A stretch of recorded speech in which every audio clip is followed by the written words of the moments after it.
Oke, Assalamualaikum warahmatullahi wabarakatuh, warga Desa Skaudi.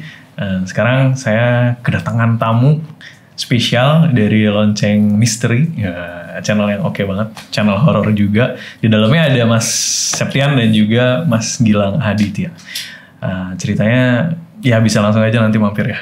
Siap. Ke channelnya. Dan kali ini bakal ada cerita keren dari Mas Septian yang pastinya bakal bikin bulu kuduk warga Desa Skaudi semua bakal berdiri nih. Seperti apa ceritanya? Langsung aja. Mas Septian udah siap? Oke. Do you see what I see? Exclusive on Spotify. Download Anchor untuk bikin podcastmu gratis.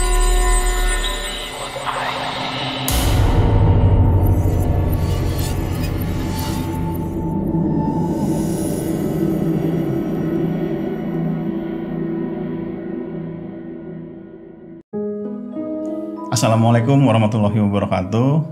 Kenalin, gue Tian, salah satu kontributor Do You See What I See juga yang ya ikut berkontribusi juga buat Do You See. Nah, di cerita-cerita sebelumnya gue udah pernah cerita kala malam kelas 35 dan 10 tahun. Nah, kali ini kebetulan nih gue lagi mampir ke studionya Mas Ruli. Jadi sekalian juga nih ditodong cerita, buat cerita lagi dong kejadian apa sih yang pernah dialamin gitu. Nah, jadi di sini kebetulan gue masih punya beberapa cerita yang belum pernah gue ceritain juga. Nah, yaitu tentang rumah gue nih. Jadi rumah gue yang dulu pernah gue tempatin sejak gue lahir gitu. Jadi tuh untuk sekarang gue udah gak nempatin rumah itu karena emang rumah itu ya udah dijual sejak tahun 2009 ya. Jadi tuh gue dari lahir tuh emang udah di sana. Nah, semenjak 2009 akhirnya dijual karena suatu sebab akhirnya gue udah pindah. Nah, sekarang gue mau ceritain kejadian apa sih yang pernah terjadi di rumah gue. Karena menurut tetangga kanan kiri depan belakang itu emang udah nggak aneh ya sama rumah gue itu. Dia tuh terkenal angker. Ya kelihatannya tuh horor gitu di deretan tetangga-tetangga yang lain gitu. Jadi di sini gue mau ceritain dulu sejarah dari rumah gue yang dulu ini. Jadi yang dulunya itu rumah petak itu posisinya dulu kamar. Nah, dulu tuh ada kamar di situ. Rumah gue di lantai 1 itu kamar nyokap. Itu dulunya tuh rumah petak itu yang pertama kali bangunan awalnya dibuat tuh. Dan saat itu juga di samping kontrakan petak itu di belakangnya ada kamar mandi yang dulunya itu pohon beringin besar lah lumayan, itu posisinya kamar mandi sekarang. Nah, dari bayangannya aja udah kelihatan kayak gitu ya, maksudnya udah bekas rawa, ada pohon beringin gitu loh. Dan benar-benar nggak ditempatin sampai dari kakek gue beli sampai dibeli sama bokap gue pun itu baru beberapa keluarga doang yang ngontrak di situ. Nah, akhirnya dibangunlah rumahnya full, udah nggak ada lagi tuh lahan-lahan, bokap gue lahan-lahan kosong dijadiin bangunan semua. Nah, disitulah mulai dari ceritanya nih, keangkeran rumah ini terjadi gitu. Nah, jadi di sini sebelumnya gue pernah ceritain di kala malam itu gue diteror sama hantu tangan panjang dari jendela. Nah, itu posisinya ada di kamar nyokap gue. Itu kejadian waktu gue SD. Nah, di sini timelinenya gue lanjut ke SMP ya, waktu gue SMP waktu itu.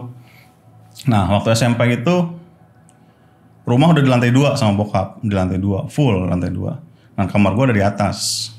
Nah, jadi lantai 2 itu posisinya ada 3 kamar ngejejer. Kamar adik gue yang depan paling balkon. Ini kamar adik gue lagi, kamar adik gue lagi. Nah, baru ada kamar gue di paling belakang posisinya sebelah gudang. Jadi total ada 4 kamar di sana karena adik gue ada 3 waktu itu. Nah, jadi 4 kamar tuh di lantai 2 ngejejer dan di depan kamarnya masing-masing itu ada ruang TV lah ya, sama sofa buat nyantai-nyantai gitu segala macam. Nah, itu bagian denah di lantai 2 gua, dan di lantai 1 itu cuma ada 1 kamar seperti yang gue ceritain di kala malam itu, yaitu kamar nyokap gua. Nah, selebihnya itu dapur, kamar mandi, ruang TV sama ruang tamu di bawah itu. Nah, di sini gue tinggal dari gue lahir, semenjak gue lahir sampai gue SMA itu gangguan-gangguan yang di luar nalar tuh sering terjadi sebenarnya di rumah gue. Tapi di sini gue mau cerita yang paling ekstrim aja, yang menurut gue tuh masif gangguannya gitu loh. Nah, waktu gue SMP, waktu itu gue pernah malam hari sekitar jam 11 gue kebangun. Nah, gue turun ke bawah, gue pengen buang air besar waktu itu. Karena saat itu kondisi WC di lantai 2 tuh lagi rusak. Cuman bisa buat mandi, tapi untuk buang air tuh besar tuh belum bisa. Akhirnya gue make kamar mandi yang di bawah, yang di lantai bawah. Nah, saat itu sekitar jam 11 gue turun ke bawah. Nah, begitu gue masuk ke kamar mandi belakang. Kamar mandi belakang itu posisinya di belakang dapur ya, paling pojok rumah itu.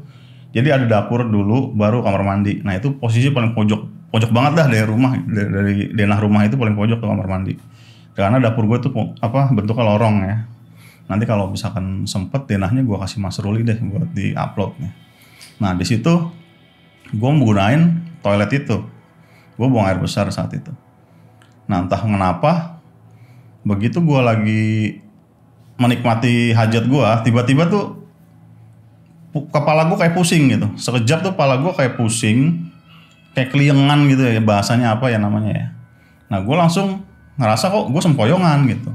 Akhirnya gue pegangan dinding toilet, tiba-tiba aja tuh dari samping pintu kamar mandi tuh keluar asap. Asapnya itu kayak asap, bukan asap putih ya, lebih ke hitam pekat kayak asap orang bakar ban waktu itu gue lihat. Dah, gue ini mikir ini kayak asap bakar ban, tapi itu kayak asap bakar, ini tuh kayak asap orang bakar ban, tapi itu di dalam kamar mandi dan itu nggak berbau ya. Maksudnya kalau bakar ban tuh kan baunya nyengat banget. Itu tuh nggak berbau, ataupun kabel listrik kebakar kan warnanya agak hitam tapi kan bau. Tapi ini enggak, gue ngeliat tuh ada asap pekat hitam dari lantai, intinya tuh ya dia keluar. Dan di situ gue kaget banget. Itu pertama kali seumur hidup gue tinggal di rumah itu dan gue langsung ditampakin penampakan yang kayak gitu, bener-bener real, solid banget.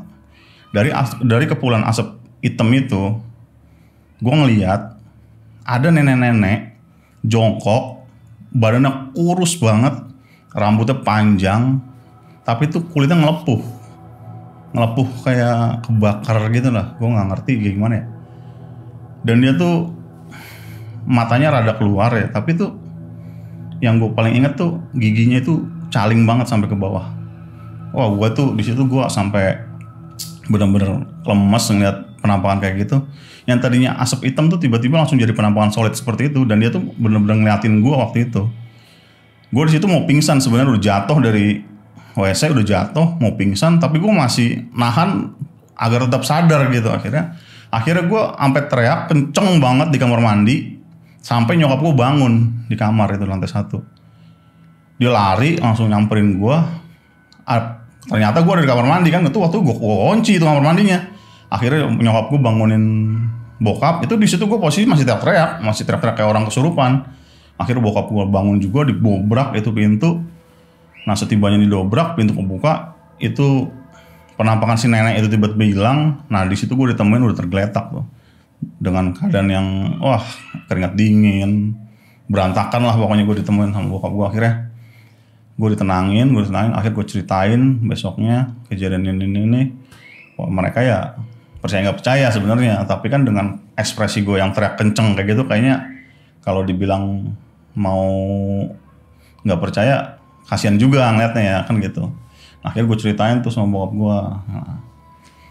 Dan akhirnya bokap gue pun cerita, wah iya, maksudnya rumah ini tuh emang udah kayak kandangnya gitu. Maksudnya bokap gue tuh sering banget sholat malam gitu di jam 2 atau jam 3. Dia tuh sering kayak ngedenger anak-anak lari-larian di ruang tamu sampai ke ruang TV. Nah, waktu itu bokap lagi sholat gitu. Dan suara itu timbul tuh pas dia lagi sholat malam gitu. Tapi kalau selesai tahiyat akhir, nah itu suara berhenti. Nah kan bikin bokap gue penasaran dong, itu suara apa sih gitu kan. Nah, pada suatu hari bokap gue sholat malam lagi, kedengaran lagi suara itu, suara lari-larian anak kecil tuh. Akhirnya dicek sama bokap gue tuh langsung kan, setelah sholat langsung ke keluar kamar. Dicek karena suaranya masih ada, kedengeran jelas. Itu suara anak-anak lari gitu, gedebruk gitu lah, lari, wah sampai teriak-teriak. Begitu ke luar kamar, itu bokap gue katanya ngelihat ada anak kecil, tingginya itu paling sepahanya beliau lah gitu, lari-larian, palanya itu besar dan tua, tapi badannya itu ya kecil gitu. Dia pakai apa ya, kayak baju terusan gamis tapi kecil gitu loh. Lari itu kenceng banget. Dan begitu bokap gue buka pintu itu ngeliat bener-bener dia lari dari dapur sampai ke ruang tengah sampai ke ruang tamu. Itu total dia hitung katanya ada sekitar 4-5 anak kecil lari. Dan anak yang terakhir lari, dia nengok ke bokap gue sambil senyum, sambil lari gitu. Yang terakhir tuh anak terakhir itu. Wah itu bokap gue itu shock, dia langsung gak jadi keluar, masuk lagi ke kamar. Akhirnya ceritalah tuh sama nyokap. Ya sering ternyata nyokap gue juga gitu. Kadang kalau kebangunan malam itu kadang kayak denger suara anak kecil teriak-teriak gitu. Padahal tetangga tuh kanan kiri ya nggak ada yang punya anak kecil gitu. Nah itu kejanggalan yang dirasain sama bokap gue ya. Karena di rumah ini tuh yang diganggu gak cuma gue doang. Nah suatu saat pernah juga gue sama adek gue lagi ngobrol di kamarnya dia. Karena kan gue sama adek gue tuh jeda umurnya cuma 2 tahun ya. Jadi itu kayak temen lah, kayak sohib gitu, ngobrol-ngobrol. Masalah gaming, masalah komputer gitu kan, spek-spek komputer gitu, sering lah ngobrol. Nah gue gak sengaja main ke kamarnya dia tuh. Kamarnya dia tuh tepat di nomor 3 dari depan. Nah kamar sebelah gue lah istilahnya gitu. Nah di situ gue ngobrol sama dia tuh. Lagi ngobrolin apa sih ya? Ngobrolin game waktu itu. Ya main bareng lu, kapan lah gini. Ajak temen kan gitu. Ngobrol-ngobrol, pokoknya ngobrol. Tiba-tiba gue lagi ngobrol di kasur. Sebelahnya meja komputer dia. Nah seperti layaknya meja komputer ada mouse, keyboard, ya kan, ada headset. Nah, gue lagi ngobrol sama dia di tepat di seberang itu meja di kasurnya dia. Tiba-tiba tuh mouse gerak. Gue sama dia langsung nengok. Apaan tuh? Begitu mata gue sama adik gue tuh nyorot ke arah pandangan mouse gerak itu yang tiba-tiba tuh mouse ngeklik sendiri. Otak. Wah di situ gue langsung spontan ngeklik 2 kali. Kaget, gue langsung apa ya kayak panik, lari gerubuk-gerubuk ke bawah ke lantai 1 langsung teriak sambil tarik-tarikan keras gue sama adek gue tuh saking takutnya keluar kamar itu. Nah alhasil gue diomelin sama nyokap kan sampai adek gue waktu itu hampir mau jatuh di tangga. Kenapa sih lari-larian? Nyokap gue kan ada ruang nonton ya waktu itu. Itu mouse gerak sendiri, mouse sebutannya nama adek gue si Dika lah ya. Itu mouse si Dika tuh gerak sendiri tadi. Gue cerita ke nyokap. Wah ngawur aja, orang beneran si Dika juga ngeliat. Iya bener mak, itu gerak sendiri ngeri banget. Wah disitu jadi kayak poltergeist jatuhnya ya. Bener-bener disaksin gue sama adek gue itu bener-bener real banget. Gue ngeliat mouse gerak, begitu ditengok ngeklik 2 kali itu gak mungkin kesalahan mouse ya. Mouse otomatis apa yang bisa kayak gitu, gue juga gak ngerti. Nah itu semenjak kejadian itu adek gue tuh udah gak mau lagi tuh tidur di kamarnya selama kurang lebih 1 bulan. Dia tuh tidur di kamar nyokap di bawah, di keramiknya, di ubin aja dia tidur. Saking takutnya kan gak mau nempatin kamarnya lagi gitu. Nah akhirnya adek gue yang kedua udah berani. Udah gue nempatin kamar lu, tukeran kamar lu aja. Lu di tempat kamar gue, kata adek gue yang kedua. Ya udah akhirnya mau dia. Nah itu kejadian yang ganjil gue rasain secara bersamaan gitu ya. Maksudnya gak cuma pribadi masing-masing yang ngerasain. Ada juga kejadian yang bersamaan juga. Waktu itu gue kebetulan lagi ada saudara datang. Nah gue lagi di ruang TV di lantai 2. Nah itu kan ruang TV lantai 2 kan sebelahnya itu kan pintu kamar gitu ya. Nah gue dari ruang nonton TV ini, itu di setiap pintu kamarnya ada apa namanya, teralis ya, apa sih namanya, kayak jendela panjang gitu loh yang bolong-bolong, apa sih namanya, ventilasi lah ya, ventilasi.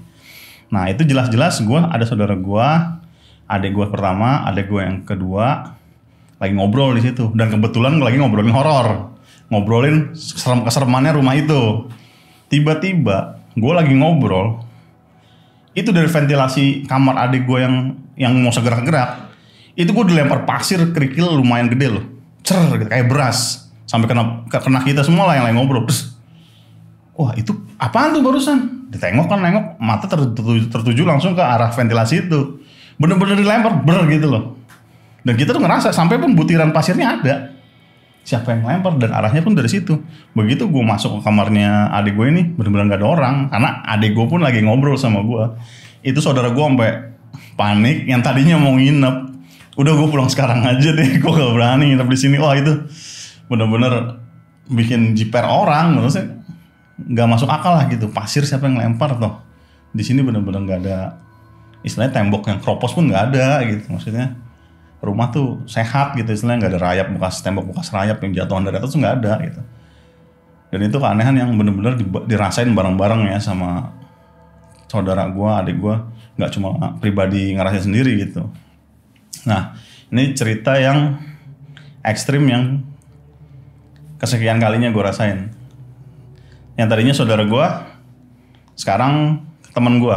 Ini ceritanya lompat ke waktu gue SMA ya, tadi kan SMP. Waktu gue SMA, nah karena gue waktu SMA tuh banyak tuh sering ada temen gue yang sering nginep. Nah yang sering nginep ada 2 orang, sebutlah Ari sama si Eko lah ya yang sering nginep. Nah dia tahu tuh, gue bilang lu kalau di rumah gue nginep jangan sompral ya, ngomongnya dijaga. Soalnya apa? Bukan nyokap bokap gue yang marahin lu bakal diganggu. Nah akhirnya ngaco lu gitu. Itu baru pertama kali dia mau nginep loh. Nah akhirnya bener aja begitu dia ngerasain nginep di rumah gua, tidur di kamar gua, itu bener-bener dia tuh langsung denger apa yang gua omongin gitu, nggak ngelawan lagi. Karena apa? Begitu dia nginep di rumah gua di hari pertama, itu tuh dia masih main gitaran sampai jam 1. Sebelum akhirnya dia langsung tidur, matiin lampu. Karena apa? Itu di pintu gua ada ngetok 2 kali, tek 2 kali diketok. Wah mikir, nyokap lu tuh Yan naik, gak enak. Mana nyokap gua? Enggak, nyokap gua jam segini udah tidur, gak mungkin. Lagian juga kan kamar gua mah rada kedap lah gitu kan, gak mungkin suara gitar kalau masih normal mah pasti gak bakal kedengeran. Ya udah lanjut lagi tuh, diketok lagi, tek. Langsung gua buka tuh saat itu, begitu bunyi yang kedua, gua buka langsung. Ya cekrek, gak ada orang, sumpah gak ada orang. Begitu gua bilang iya, aku sambil gue buka, temen gue kan fokus ke arah sana ya, ke arah pintu itu dia, nggak ada orangnya, nggak ada. Saat itu juga ada suara, itu langsung jiper, gue langsung, astagfirullahaladzim suara apa itu? Langsung gue tutup pintu, temen gue langsung naruh gitar, udah gue langsung tidur, selimutan dia saat itu juga, lampu dimatiin. Itu bener-bener suara geramannya itu kedengeran sekali, bener itu bukan suara dari sumber yang aneh-aneh, itu gue nggak tahu dari mana asalnya, itu kedengeran banget, bener dah. Dan 2 teman gue si Ari dan Seko ini dengar suara geraman itu, dan gue pun dengar itu suara sumbernya itu dari tempat cuci jemur di belakang. Jadi itu di belakang ada, samping kamar mandi ada tempat cuci jemur lah kayak gudang gitu, tapi dijadiin tempat cuci jemur. Dari situ tuh sumber suaranya. Nah itu dan bertepatan di sebelah kamar gue dulu. Wah itu bener-bener fenomena yang nggak bisa gue lupain, karena itu temen gue pertama kali nginep dan langsung kayak gituin. Ada yang ketok dan ada suara saat itu juga, dan itu nggak ada orangnya. Dan nggak mungkin juga sih nyokap gue naik ke atas. Secara nyokap atau bokap gue kan pasti kalau tidur udah nggak bakal bisa dibangunin, dan nyokap gue pun nggak mungkin naik ke atas gitu, karena kan ya asma ya, dia punya asma, dia nggak mungkin naik ke atas tangga, paling manggil aja dari bawah kalau ada apa-apa gitu. Akhirnya udah teman gue udah ngerti kalau rumah gue tuh emang serem gitu, karena gue sendiri pun kalau sampai malam sendirian gitu ya, sambil main game atau dengerin musik sampai jam 12, itu kadang gue juga ada yang kayak dehem gitu, ngedengar juga. Dan itu gue anggap itu kode buat gue berhenti, buat gue langsung tidur gitu. Karena kalau dengar itu udah biasa ya, maksudnya gangguan seperti itu udah biasa. Tapi ya ada takut juga gitu loh, takut tapi nggak pengen gubris lah intinya. Ya udah gue tidur aja kalau udah dengar suara itu sering sih sebenarnya. Nah yang kesekian kali teman gue nginep, ngajak lah nih satu teman gue yang sedikit orangnya tuh skeptis lah ya, dia bisa dibilang. Dia mau ngikut ke rumah gua. Nginep bareng Seko sama si Ari. Sebetulnya namanya Adam lah ya, si Adam. Si Adam ini tuh orangnya skeptis tuh, gua gak percaya setan-setan. Karena diajakin sama si Ari sama Seko, lu nginep di rumahnya saya yuk, serem lu rumahnya. Gua gak percaya, mana ada yuk.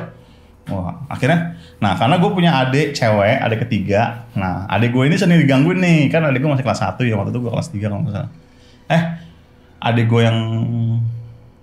yang kedua yang cewek itu masih kelas SMP kalau nggak salah. Nah itu masih sering digangguin tuh sama si Adam ini kan, karena emang iseng lah orangnya gitu. Nah waktu dia nginep, berarti di kamar gue berempat orang nih, berempat.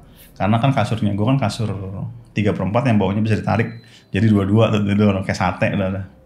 Nah malam-malam jam 11 itu ada yang nangis. Suaranya nangis kenceng banget. Dan gue gak mungkin kalau adik gue nangis, karena adik gue yang cewek itu kamarnya ada di paling pojok balkon. Kejeda 2 kamar tuh sama adik gue yang pertama yang kedua.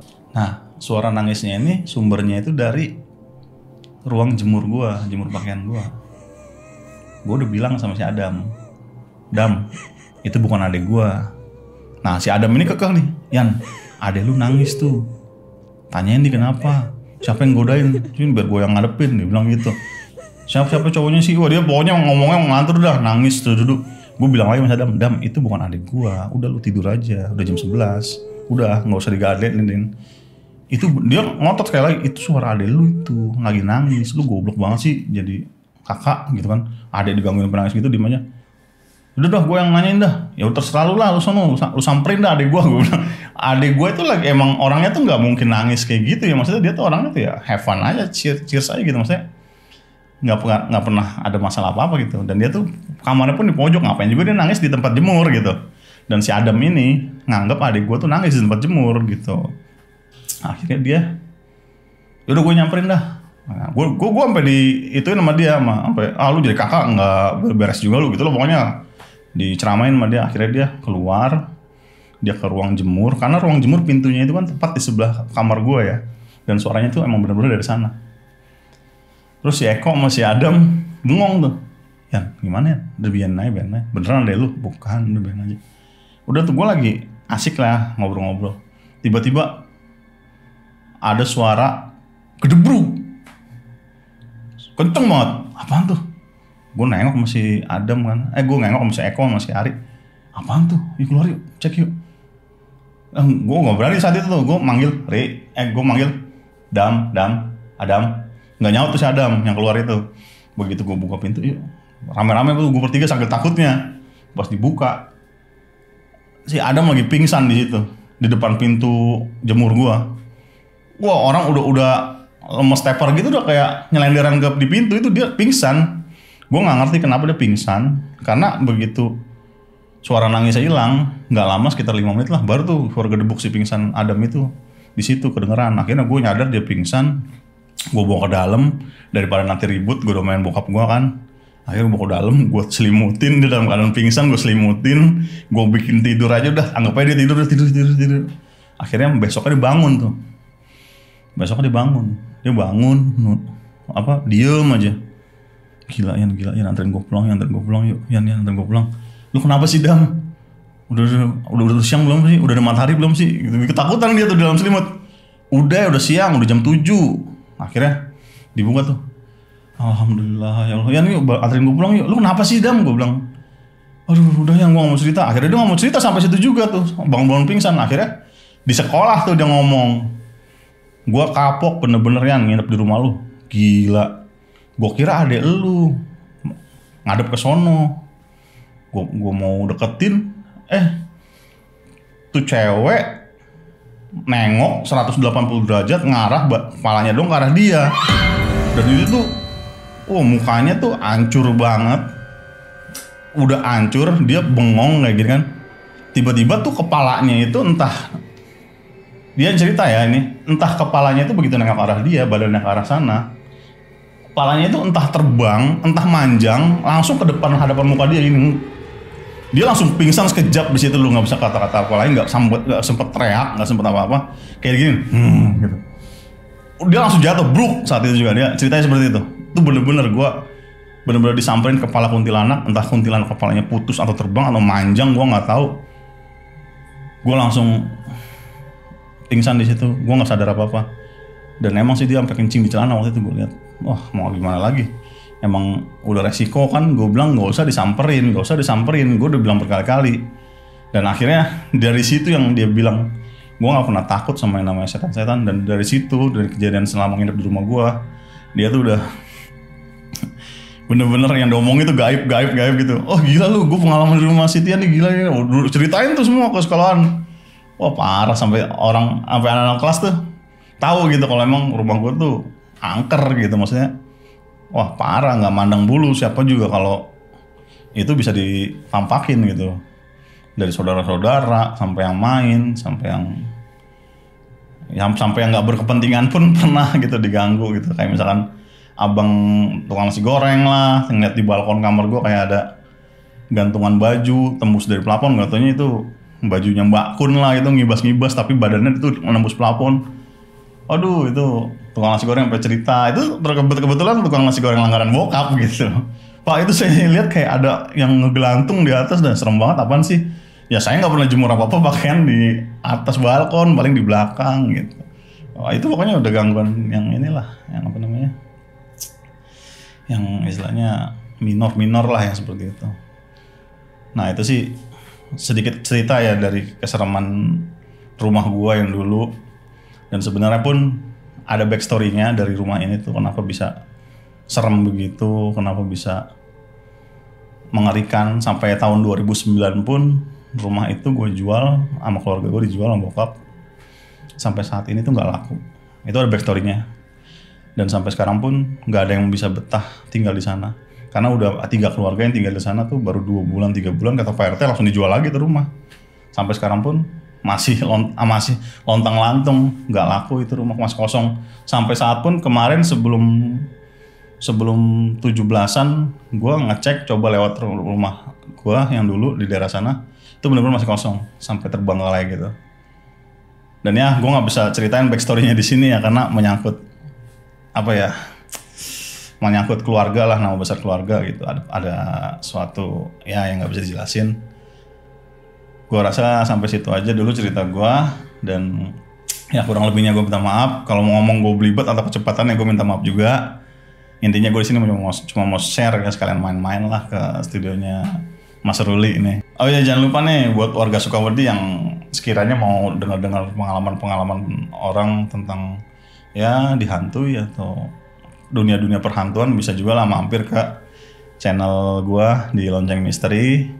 Gue di sana ngebangun channel berdua sama Gilang, dan ya masih baru awal-awal lah, tapi kalau kepo boleh lah main-main gitu. Oke, gitu aja. Gua Tian. Assalamualaikum.